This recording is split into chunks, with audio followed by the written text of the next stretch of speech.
Ecce agnostai qui tollit peccatum mundi. Behold the Lamb of God, which taketh away the sin of the world. Jesus Christ, the Lamb of God, changed the world forever. The effects of this can be seen even in science, technology, history, art, and culture. In this podcast, we explore these effects and learn what it means for us today to follow the Lamb. I'm Joshua Göcking, and you're listening to the Follow the Lamb podcast. Episode 4. Time Travel into the Past. If time travel is possible, why haven't we been overrun by tourists from the future? Stephen Hawking. Some modern theories by physicists do not rule out the possibility of time travel. I do not believe that these theories are correct, even though there's currently no scientific evidence to contradict them. I'm not referring primarily to my faith, which in my opinion rules out such a possibility, but also to the statement of the theory of relativity. As mentioned, the statements of the theory of relativity allow for time travel in purely theoretical terms. But the theory is based on assumptions that, in my opinion, argue against such a possibility. This does not refer to assumptions that are directly reflected in the theory and lead to scientific predictions and can therefore be verified. The theory of special relativity arose from the observation that there appears to be no carrier of the medium for life, as it is the case with sound waves, for example. So sound waves always need a medium which to travel through, because sound waves basically are pressure and density fluctuations in this matter. So they need something like air, water, wood, metal, or something to travel through, and cannot therefore also in space or in a vacuum there will be no sound, because sound cannot travel through this space. And for light this is different, because for light a long time one also believed that they have this medium through which they need to travel. This was called the ether, and when this could not be experimentally observed, Einstein concluded from this that the speed of light is the same in every reference frame. So if I move from one end of a train to the other, the speed at which I move relatively to the Earth is determined by the speed of the train and my walking speed. This is not the case with light. No matter how fast the body emitting the light moves relatively to the Earth, the speed of light relative to the Earth will always be the same. The speed of light is not only the same in every frame of reference, it is also the maximum possible speed. Nothing can travel faster than light. And this makes the speed of light significant for causality. So this is the principle of cause and effect. Basically the principle that everything that needs a cause. So you need a cause and then only you can have an effect. So I cannot, and this cannot be the other way around. So I cannot drink my coffee first and then brew it. I need to first brew it and then I can drink it. So, and a cause can then, in this theory, only affect places that are reachable with light speed, or even less than that, but not more than light speed, because there is no speed beyond that. And the theory of relativity therefore already includes the assumption of cause and effect. Many conclusions are drawn from the fact that this principle is recognized as valid. Circumventing this principle, which is possible in the case of time travel, is theoretically possible, but it contradicts the essence of the theory itself. And therefore I believe that time travel into the past is physically impossible. Time travel into the future is certainly conceivable. And this is also shown by the twin paradox. In the twin paradox, you have two twins, and one of them is an astronaut, and he is flying around with speeds close to the speed of light, visiting all the planets and stars. And after some time, he returns to his twin brother, and then he will see that his twin brother has aged a lot more than he has. And this is due to this effect that if you are closer to the speed of light, due to this due to the speed of light being the same in every frame of reference, this will affect how time proceeds in different frames of reference. And in a frame of reference where you relatively to your twin or to another one move with the speed of light or close to the speed of light, the time he will see you age slower. So from his point of view, it will look like time for you in your frame of reference will move slower. For you, it will all look normal, but if you then return, if you meet each other again, these frame of references will unite again, so to speak, and then you will see the differences that for you the time was really going slower, and or relatively from your perspective his time was going much faster. And in this way you could, in principle, if you had the machinery and all the stuff for it, you could in principle travel into the future, but then of course not return into the past. So the principle of this time dilative effect can also be seen in a popular movie from Christopher Nolan, Interstellar, in which this is not based on time dilation by by traveling close to the speed of light, but by being close to very gravitational forces, which as the theory of general relativity shows, then have the same effect, that time around a object with high gravity will pass a lot slower compared to time in other frames of references. And there it is, for example, the case that this the protagonist who goes out, and he even in one case falls into a black hole himself, so he ages very slowly. And then it is the case that he meets his daughter again in the end, and his daughter is on her deathbed, and he is basically almost as young as he was in the beginning. And this shows pretty visually this effect of time dilation. This would be the same for such a twin paradox. In such a case, it would be basically the same. So we have seen time travel into the past in this way physically is not possible, but I want to look at it now from a different perspective. So you often hear this phrase, everything was better in the past. You hear this from older people and you smile until you find yourself sharing this view.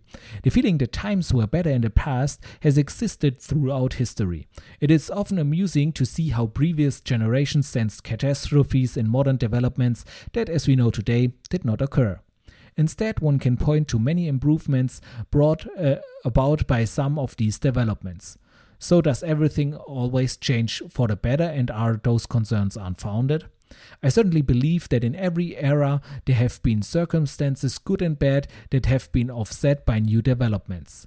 What struck me recently, however, is that such conversations are often limited to one's own perception. Concerns about the decline in morals among older generations are not perceived and are mostly no longer known. Instead, people look at their own childhood and youth as a starting point and compare it with today's youth. However, the probability that you yourself grew up at a time when everything was perfect, that things were worse before, and that everything has deteriorated again since then is vanishingly small. Such a view can only be explained by a romanticization of one's own childhood compared to that of other generations.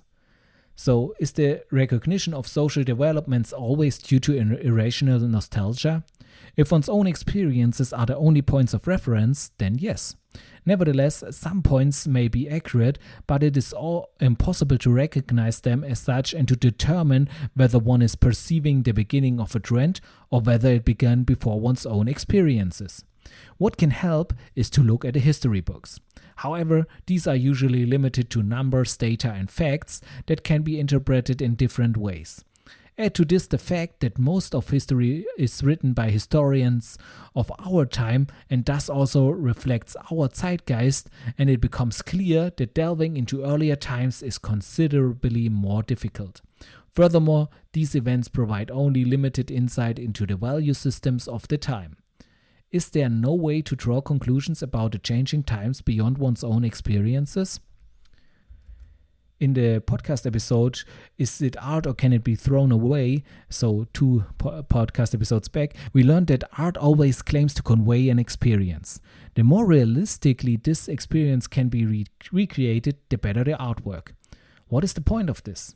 It gives us insights into the life and experiences of a character who is, in most cases fictionally, revealing more about ourselves, our fellow human beings, and the world around us.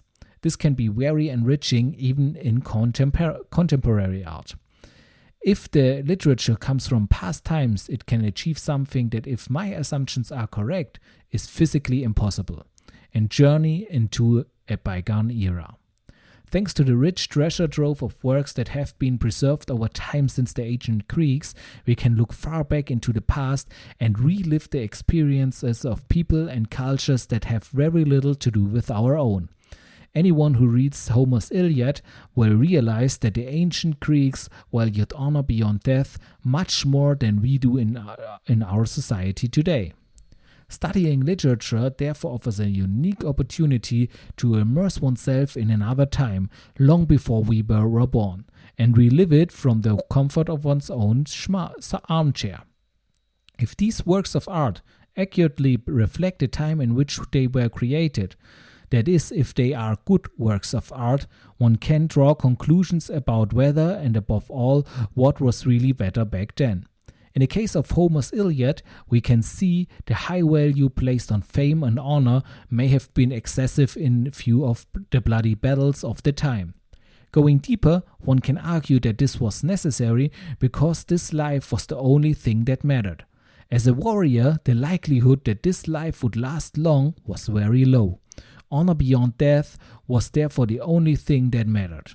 What can be taken away from Homer's work as a positive is its reflectiveness.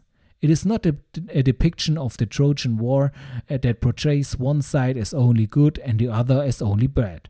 In many places, the Trojans and their tragic fate are portrayed with a great compassion. The Greeks, on the other hand, are portrayed as treacherous and power-hungry. This is also evident at the end of the war when they penetrate the city walls of Troy with an evil ploy, the Trojan horse. These stories originate from the Greeks themselves, however. Thus, one can learn something about this period from every work of contemporary history, sometimes better than from an history book. But that's not all. It's also an idea that can be found in literary works that is taken up and spun further by each new work. The Roman poet Virgil took up Homer's ideas for his founding epic of Rome, Aeneid, in which Aeneas, an ancestor of Romulus and Remus, flees from the destroyed Troy. Shakespeare repeatedly takes up ideas from antiquity in his works, and Shakespeare's works themselves have influenced numerous later writers. This idea develops like a thread through time. To understand why we think the way we do, it is necessary to understand this development. In today's fast-paced world, many views that are taken for granted just a few years ago are now considered to be absolutely taboo. Even if all these steps were the right ones, there is a realistic danger in such a process of throwing the baby out with the bathwater, especially if one does not know where the beliefs and principles one wants to throw overboard actually come from. We will return to this question of how we can distinguish between what was really better in the past and what was not in these journeys through time and literature in future podcast episodes. I would like to make one more comment. So my examples in this podcast episode have been limited to ancient literature of Greeks and Romans. However, there is a literature source that I think has been much more influential on the development of Western thought, and this is, of course, the Bible. It had clearly the most significant influence on the development of Western literature, and I have not used this on purpose as an example because I consider the Bible to be much more than just literature. In my view, the Bible was not written by humans to convey a human experience. It was written by humans, but they were inspired by the Spirit of God so that God could reveal himself to humans through them. However, it is interesting that the books in which God introduces himself to mankind, apart from the wisdom books and epistles, consists almost exclusively of stories. This is further evidence that truth is better conveyed through stories than through facts. Thank you for listening to the Follow the Lamb podcast. Now it's your turn. Please let me know what you think about this episode. If you are on Spotify, you can use the comment section below.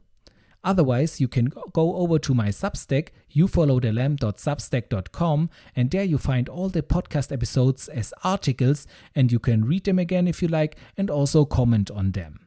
If you want to contact me directly, feel free to use the contact form at my webpage sci-faith.de/en/contact. Please also note that this is an independent podcast, which means it is only produced and marketed by me, and therefore I need your support. Share it with your friends, relatives, and everyone you think might be interested in hearing these episodes. Also, do not forget to give this podcast a 5-star rating and subscribe to it to never miss an episode. Thank you very much, and follow the Lamb.